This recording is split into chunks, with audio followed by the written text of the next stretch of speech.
You are listening to The Thought Leaders Show with the world's cutting-edge, hottest innovators, influencers, and impact makers today. If you are looking for inspiration and motivation, listen in. Welcome to The Thought Leaders Show. Now, here's your host.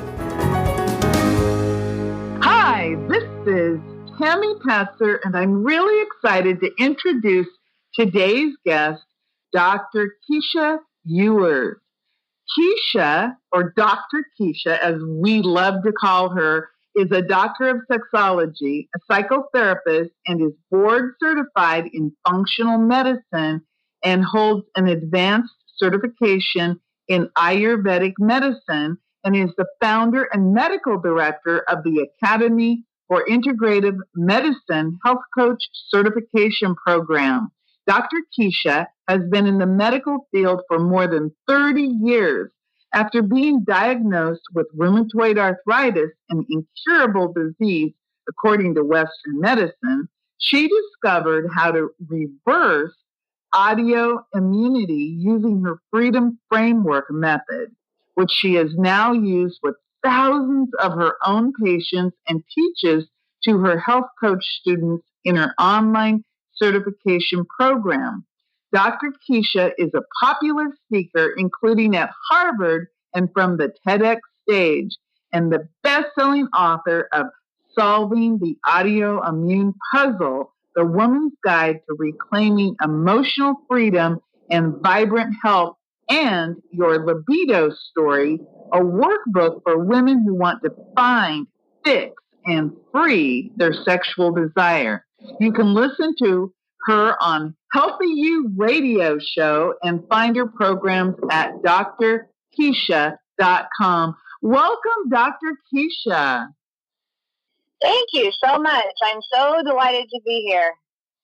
Oh, wow. Your background is so phenomenal. And I have just so many questions. But first of all, tell me more about who you help.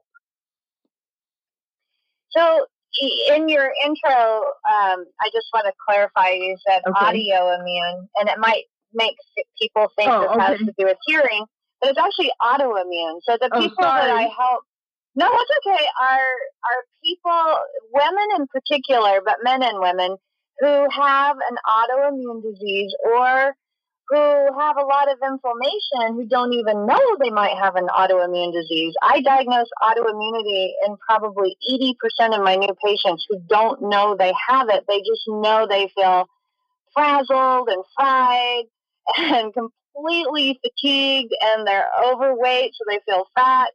And when we get right down to the root cause, it turns out that they've got their own immune systems attacking them. And, when we get down to the root cause of that, then oftentimes there's a history of past childhood trauma. So I really focus in on helping women who have been traumatized, whether it's what we would call capital T trauma, which is sexual abuse or domestic violence or psychological or verbal abuse, but also the chronic day in and day out stress that causes the same changes in the brain as big capital T stress. That's really interesting. So, for example, if you were a child who maybe had a parent who was absent a lot or had an illness themselves, so that you weren't being taken care of in a way that a child might need to be taken care of, or you were in a situation where you had to act more like an adult, that might fall under those stressors. That's exactly right. The Adverse Childhood Experiences Study, which was conducted between 1995 and 1997 by the Centers for Disease Control and Kaiser Permanente, found that people said that over 17,000 people that took the survey in that study had at least one ACE score, which means an Adverse Childhood Experience score, such as what you just said. parents that got divorced, parents that were addicted to drugs or alcohol, parents that had an illness, or a sibling that had a special need, so that the child feels neglected and not seen, right? And so then a meaning is created by us as small children, because our brains aren't even fully developed till we're 26 years old.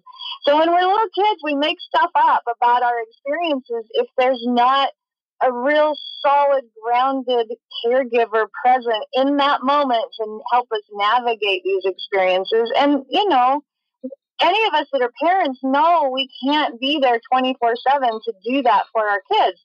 So every kid comes out of childhood with some belief that's self-limiting. And it's because we're self-centered when we're little children. That's our developmental state. We're supposed to figure out how we fit in this world, and it is about us. And sometimes we make up beliefs that aren't accurate, like I'm not important, or I'm not deserving, or I'm not safe, or I have to be perfect, or, I'm not good enough. There are a zillion of them. And these beliefs actually cause us to not take care of ourselves properly in adulthood. And a lot of women in particular will take care of others instead of themselves. And we wind up getting sick. And that's who I help reverse that whole dynamic, that whole pattern. Oh my goodness. I'm listening and I'm thinking to myself, I mean, I can look at myself and know that I've spent my entire life taking care of other people. And until just recently, did I start to think about who am I? So I imagine that I'm probably not that unique, that there are probably thousands or hundreds of thousands or millions of people out there dealing with that. So how do you look at a person and, they might, come in and say, hey, doc, I just don't feel good. I'm overweight and everything. How do you start to this process of uncovering what you call the root cause? Well, I have a framework that I call the freedom framework, and it's the freedom to break free of all this stuff. And the first step in the freedom framework, there are 4 steps to it. And the first one is to uncover the root cause. And what I do is I go through the 5 root cause areas as I'm interviewing my patient. So I'll go through how they tell their story. If they tell their story and they use words like, I have fought with my weight my whole life, or I feel trapped in my body, and, those kinds of words, they actually tell me something. So I listen to how the story is told, and then I look at the physical root causes by doing laboratory data. I do a lot. I always say, test, don't guess. So I do the kind of testing that insurance doesn't normally pay for, because, women go in and get their thyroid checked, and if their doctor is only checking a thyroid stimulating hormone, TSH number, that doesn't tell us really anything about the thyroid. So I do a lot of in-depth testing for the physical. And then I'm looking at the mental, emotional, and even spiritual root causes. Is there an existential angst going on? In other words, every human asks that question at some point that you just did, Tammy. Who am I? Who am I if I'm not a mom, a wife, a daughter, a sister, a professional of whatever I do? A Christian, a Muslim, a Jew. I mean, you name the labels we put on ourselves and the hats we wear. Who are we underneath all that? And if we haven't figured out how to find our place in this universe and how we work with each other in a harmonious way, we get sick. These things actually cause the physical body to get sick. And so I'm looking at all 5 of those areas for root causes, and it's fascinating how they all work together. So how long is this process? Obviously, it's a lifetime to develop these issues, and by the time they get to you, their body and their brain and the whole person is going, something's got to give, something's got to change. So once you start this process, how long does it take to help somebody to at least start the healing process? It really depends, but usually within about a month, people have lost weight. They're starting to feel their energy shift. They're starting to see that their hot flashes are going away. They're starting to see that their memory's coming back online and their brain's clearing up. They're starting to see their rash go away on their skin. And there's the needle is moving in the right direction on the compass for, in other words, in about a month. I usually tell people, though, you really have to be prepared to put your seatbelt on and be really patient with the ride. Because when I was 30, I was diagnosed with rheumatoid arthritis. This is how come I know all this stuff. I've been there, done it, have the t-shirt. And when I was diagnosed with rheumatoid arthritis at the age of 30, my body had been telling me for a good 20 years that it was imbalanced, but we're not taught to listen to the body's feedback. So, for example, I had multiple urinary tract infections as a child, multiple bouts of strep throat treated with antibiotics as a teenager, terrible acne that I actually took antibiotics and Accutane for. And, just on and on like this. And then I had eczema. And these are all, and terrible PMS, and bloating after every time I ate, and constipation. And these are all feedback mechanisms from the body saying, hey, things aren't going well here. We're not getting along together as a team. And then I started struggling with my weight, and then one day, my family was getting ready to go to Disney World, and I had everybody packed, and we were waking up the next morning, we were taking off, and I woke up, and my joints were huge, swollen and red, and I was annihilated with energy. I'd always been called an energizer bunny. I was an overachiever, go-getter. I ran marathons, and I'm going to say this in air quotes, all of a sudden, I couldn't get out of bed. Well, that's what it feels like to me all of a sudden, because all of a sudden I'm not the energizer bunny anymore. But in reality, it was 20 years in the buildup. It wasn't all of a sudden. It never is. And so when I learned all of this, then I started understanding how to be in collaboration with my body, and I was able to reverse my autoimmune disease within about 6 months.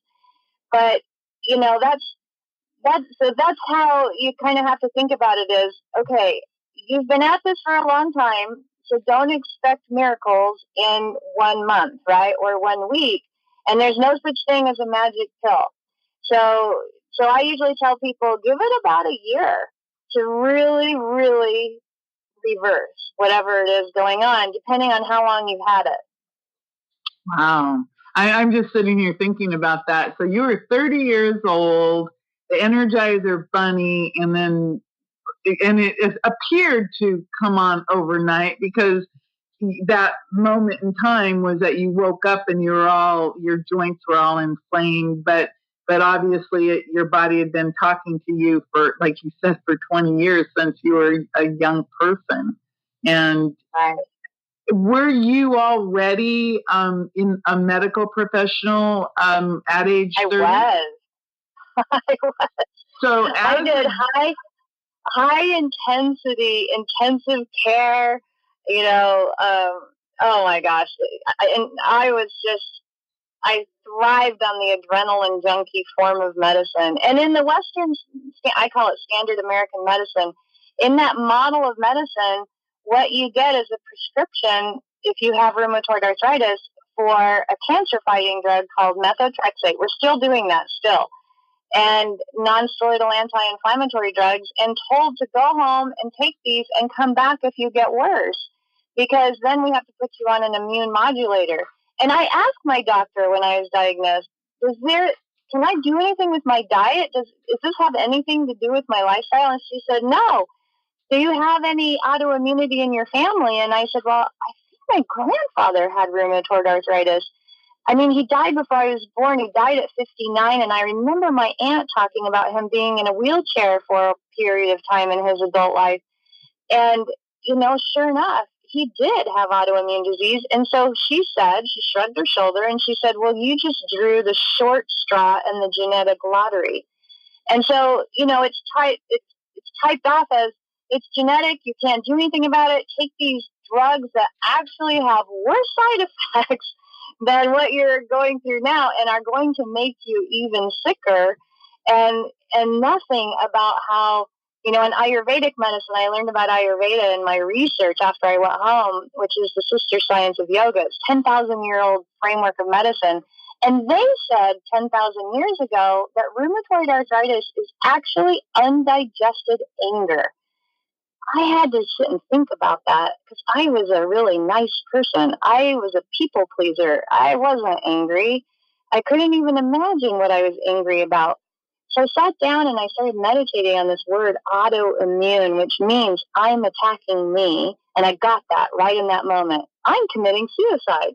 Why am I killing myself? And so I started going back, looking for where I started being angry or wanting to die, trying to figure out this puzzle. And I came upon my 10-year-old little girl self who had been sexually abused in elementary school by the vice principal.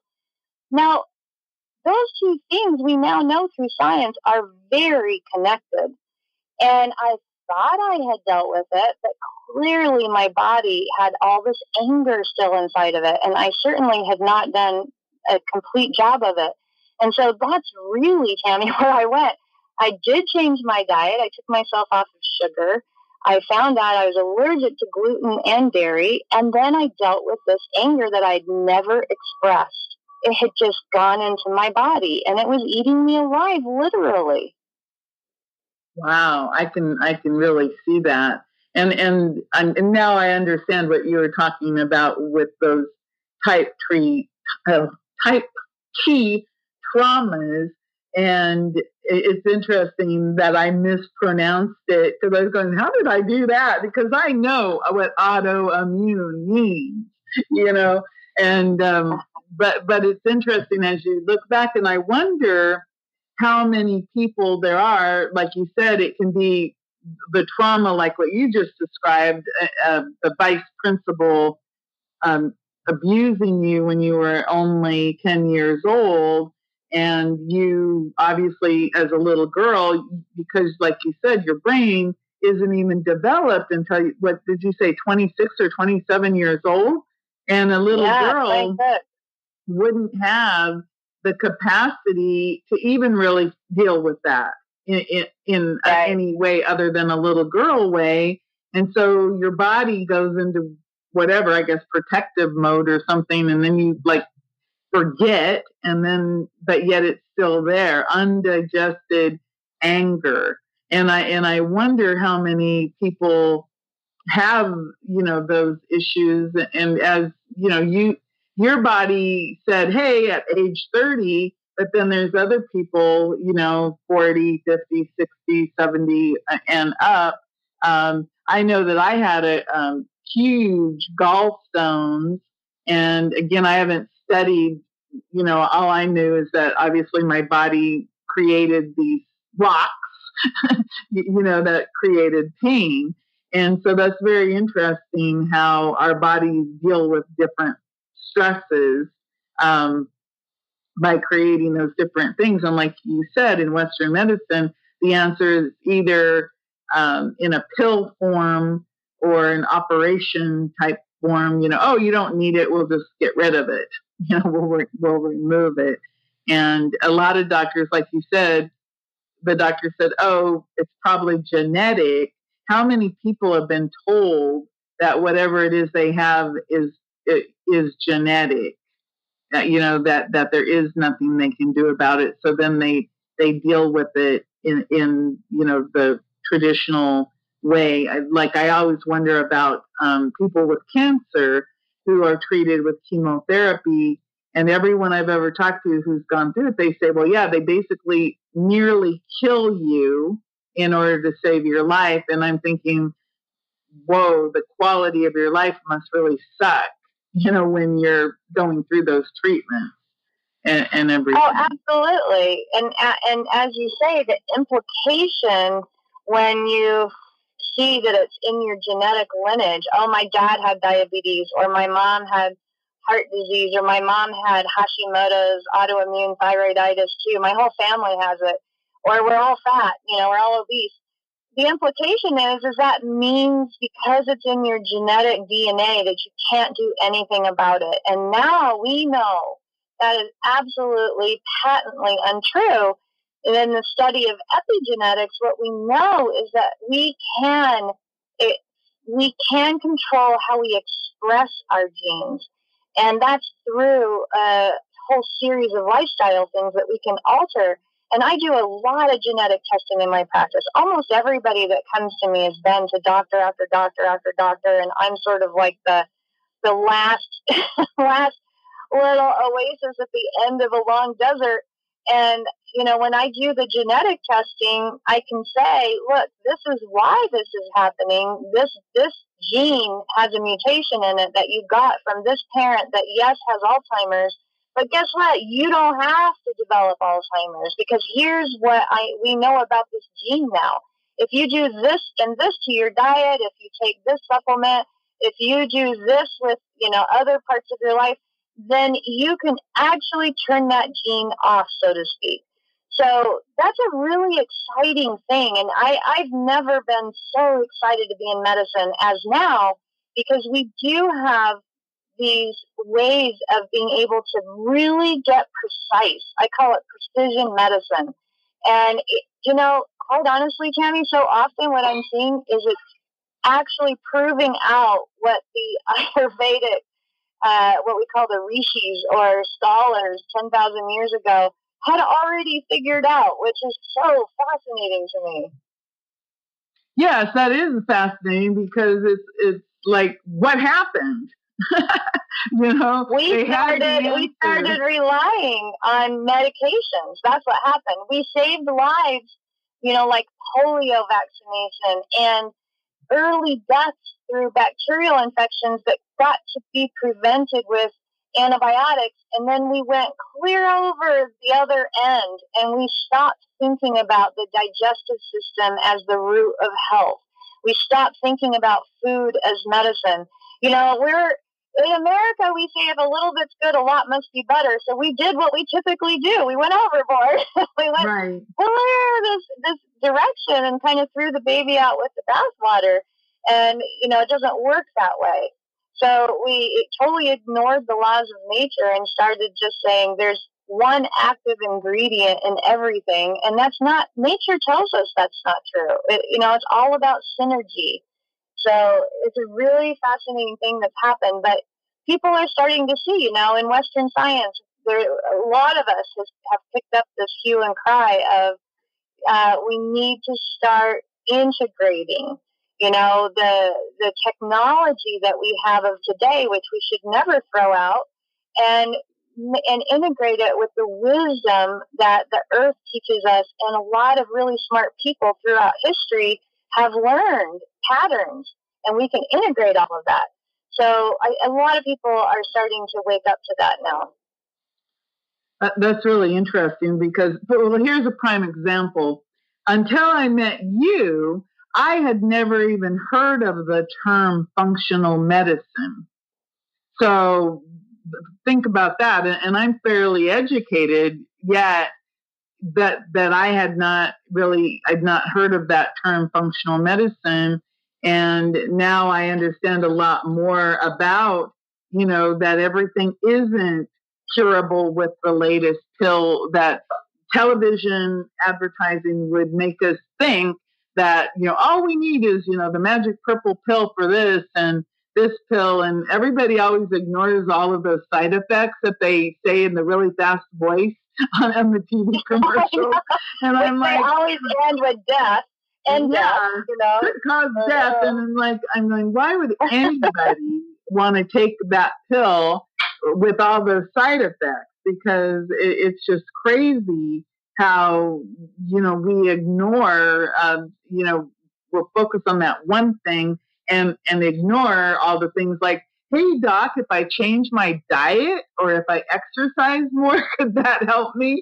Here's a pill, and it's interesting. So I'm really glad to hear that there are a lot of medical professionals who are saying, hey, let's stop this craziness and let's get back to the reality of literally time-tested medicine where our we eat the right way, we exercise the right way. And now, like you said, we have all of these methods of testing our genetics, testing for different things so that we can know exactly what's going on with that, the science of the test, backing it up with the treatment. Because obviously, if you tell someone how to treat themselves and how to work with themselves emotionally, you can actually show it in that blood test or some test that it's working. So you actually are able to use the best of all worlds in that medical profession. So tell me, if somebody wants to work with you, how can they do it? DrKeesha.com is my website, DrKeesha.com. They can pick up a copy of my book, Solving the Autoimmune Puzzle, that really goes very deeply into what we've only been able to kind of scratch the surface on.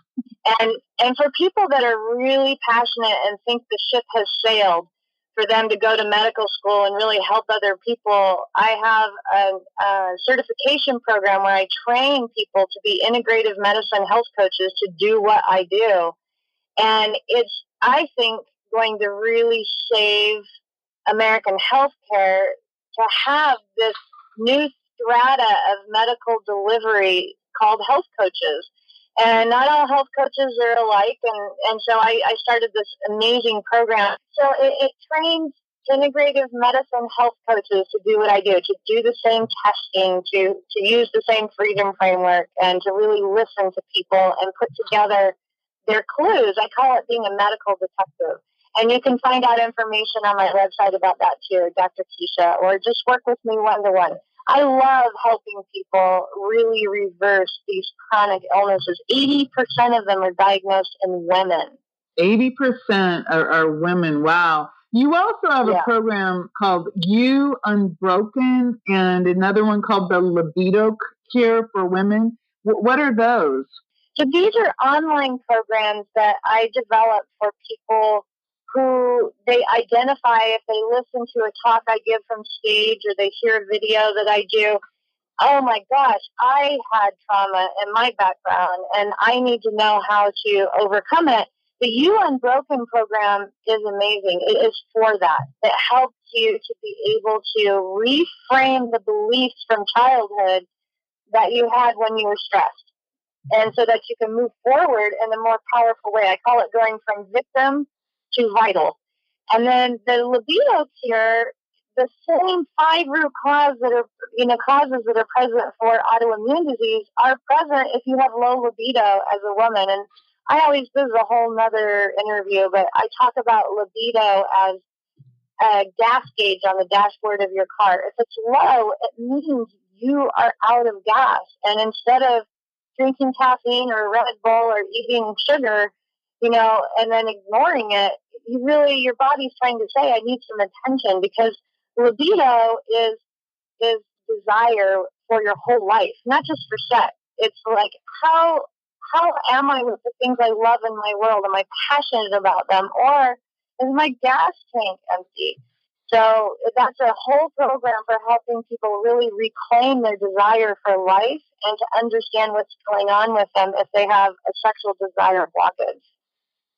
Wow. And that's at drkeesha.com? Yes, both of those are. Okay. Wow. That's all of everything. We will have to do another interview and focus on different topics in the future, because you're absolutely right. There's just so much that we can cover, and you have such a wealth of knowledge. So I really appreciate that. So Dr. KEESHA, thank you so much for spending time with us today. And again, we'll come back another time and we'll talk about your online program, You Unbroken, and the Libido Cure for Women, because I think that we would have a lot of interest in that with our listeners. So I hope you will come back. So thank you. Oh, I'd love to. And thanks so much for having me and giving me an opportunity to reach out to people that need to hear this. Thank you so much for the work you're up to in the world, Tammy. I appreciate that. This is Tammy Patzer. Go make it a beautiful day. You've been listening to the Thought Leaders Show. To get all past shows and to get all future shows, go to thoughtleadersshow.com.